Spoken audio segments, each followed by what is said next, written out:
Hello les filles, ça va bien? Ça va toujours. Et la santé mentale? Bah, très bien. Écoute, ça va. C'est au beau fixe. On Toi, prend ça la va vie du bon côté, donc tout va bien.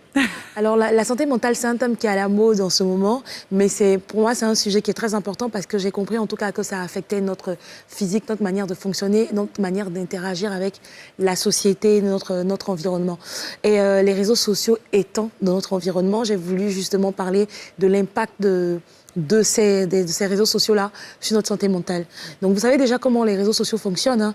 Algorithmes qui nous obligent plus ou moins à être tout le temps addicts. On parle de FOMO, Fear of Missing Out. Donc, c'est-à-dire la peur de rater quelque chose. On constate que les gens, on aime compter les likes, regarder les commentaires, tout ça. C'est quoi votre rapport par rapport à ça, aux réseaux sociaux? Alors écoute, ça tombe très bien que tu en parles parce que j'ai vu un documentaire sur Netflix qui s'appelle « Derrière vos écrans de fumée », qui est un... Ah, je l'ai vu aussi. Ouais, il est génial. Ce sont des experts de la Silicon Valley, justement, qui ont démissionné, donc de chacun de leur poste. Hein. Il y en a un qui travaille à YouTube, l'autre à Facebook, etc. Et en fait, ils expliquaient justement que le but des réseaux sociaux, c'est de pouvoir rendre accro. Ne serait-ce qu'à travers un simple bouton qui est le bouton like. Parce que toutes ces personnes en fait, qui sont sur ces réseaux sociaux-là, tout ce qu'ils recherchent, en fait, ils ont compris que ces personnes sont à la recherche d'une certaine validation, d'un besoin, ils ont un besoin affectif. Yes. Et quand une personne like, ils se sentent aimés. Donc, ça leur donne envie encore et encore. Et quand quelqu'un même se déconnecte, ils envoient même des notifications. Les notifications que tu reçois, c'est juste parce qu'ils veulent que tu sois toujours connecté à cette réalité virtuelle qui, en réalité, n'existe pas. Donc, c'est pour ça qu'il faut faire très attention. Après, c'est vrai que moi, j'ai regardé ce documentaire et effectivement, c'était vachement... anxiogène, peur, hein, parce que du coup, tu te dis, mon Dieu, quelle horreur, on vit dans... C'est un peu dystopien, limite. Oui. Je pense qu'on n'est pas forcément obligé d'avoir un rapport aussi dépendant avec les réseaux sociaux, ça va dépendre des uns et des autres. Et puis, on peut, par exemple, éteindre nos notifications. Il y a quand même l'option de opt-out. Mais par contre, effectivement, moi, je pense qu'il faut prendre énormément de recul par rapport à ça, parce que ça peut être... c'est dangereux, c'est un terrain glissant. Alan, tu as dit un mot dépendant, quand on parle de santé mentale, je ne suis pas je suis pas une experte et tout, mais quand même, la dépendance, on sait que c'est un trouble. Bien sûr, bien sûr. Donc, en fait, faire attention justement à la dépendance. Donc, pourquoi il faut faire attention? C'est effectivement parce que ça peut avoir un impact sur nous, en fait, au quotidien. Alors, comment il faut arrêter ça?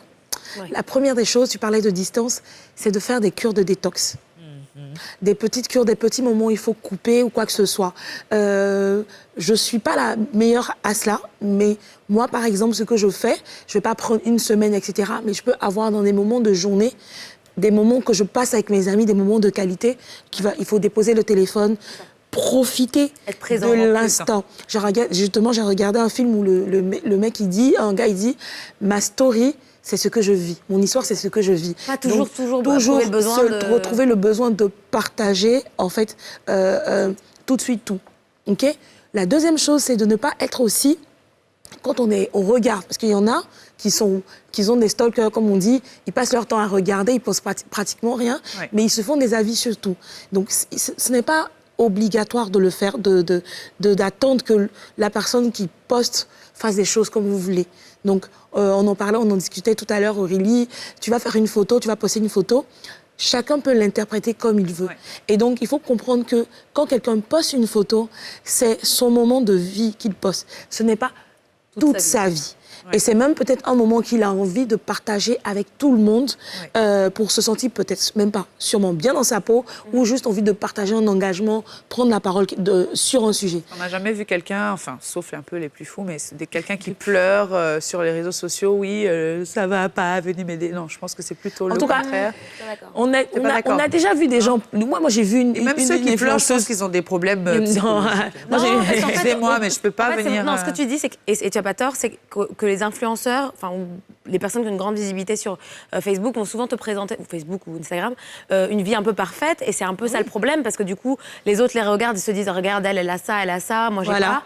Mais tu commences à avoir des profils, justement, qui veulent casser un petit peu cette vie parfaite et qui veulent te montrer leur combat, qui vont parler, par exemple, de fausses couches, qui vont te parler de...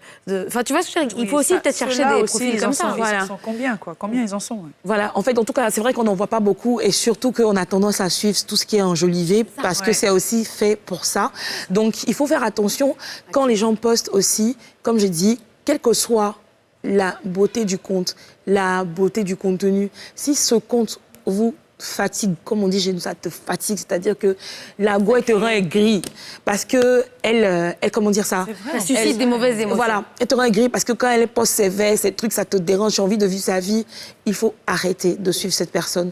Il n'y a aucune obligation sur les réseaux à suivre. On s'inscrit gratuitement, on like gratuitement, on dislike gratuitement. C'est important ça, parce que même si tu connais la personne, tu n'es pas obligé. Oui, non, tu n'es pas obligé de suivre. Moi, je ne suis pas des gens même que je connais que je ne suis pas parce que j'ai pas besoin de les suivre. Je les vois, j'ai pas besoin de les suivre. Donc, il faut faire attention à ce qu'on suit.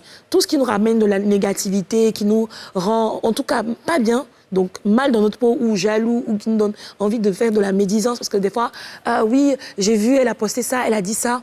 Oui, c'est vrai. Que ça, ceux qui écrivent les mauvais commentaires, qui viennent te critiquer sur la page, alors que tu l'as suivi. Voilà. Donc des gens, par exemple, c'est ça. Par exemple, aussi venus mettre des commentaires qui ne sont pas forcément... Tu me suis, tu m'insultes. C'est quoi le problème? Donc du coup, voilà. En tout cas, il faut arrêter de suivre des personnes, des comptes qui nous fatiguent, comme on dit. Clair. Et le dernier point, quand on s'informe aussi, via les réseaux sociaux, il faut diversifier ses sources d'informations. Il faut lire, ouvrir un livre, N'arrêtons pas de lire. Coupons aussi nos notifications, coupez aussi les notifications des réseaux sociaux pour pouvoir profiter du moment. Donc, prendre des informations aussi à la télé. Oui. Regarder des émissions comme les nôtres, femmes d'ici, en fait, voilà, tu sais, parce que ça permet d'avoir un avis plus distancé par rapport aux choses. J'ai fait une chronique sur justement les partages de contenu abusifs. Ça fait partie de ça, parce qu'à force d'être tout le temps sur les réseaux sociaux à penser que Facebook a l'information. C'est comme ça. Voilà. Mais tu sais aussi que le documentaire explique très bien ce que tu viens de dire. Quand tu likes quelque chose ou que tu aimes une activité ou quelque chose, ils vont toujours t'emmener les mêmes informations à chaque fois. Et tu n'auras aucun esprit de discernement.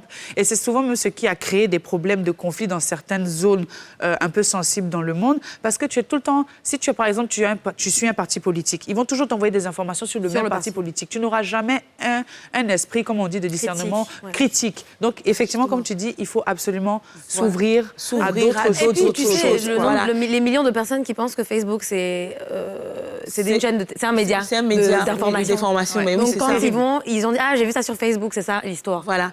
Et finalement, ça impacte notre façon de fonctionner, ça impacte aussi notre santé mentale et surtout, rappelons-nous que c'est toujours virtuel. Et que le meilleur moyen de vivre et d'être bien dans sa vie, c'est de vivre son moment et profiter de son moment. Merci beaucoup, Amy. Je pense que c'était très intéressant et de bons conseils.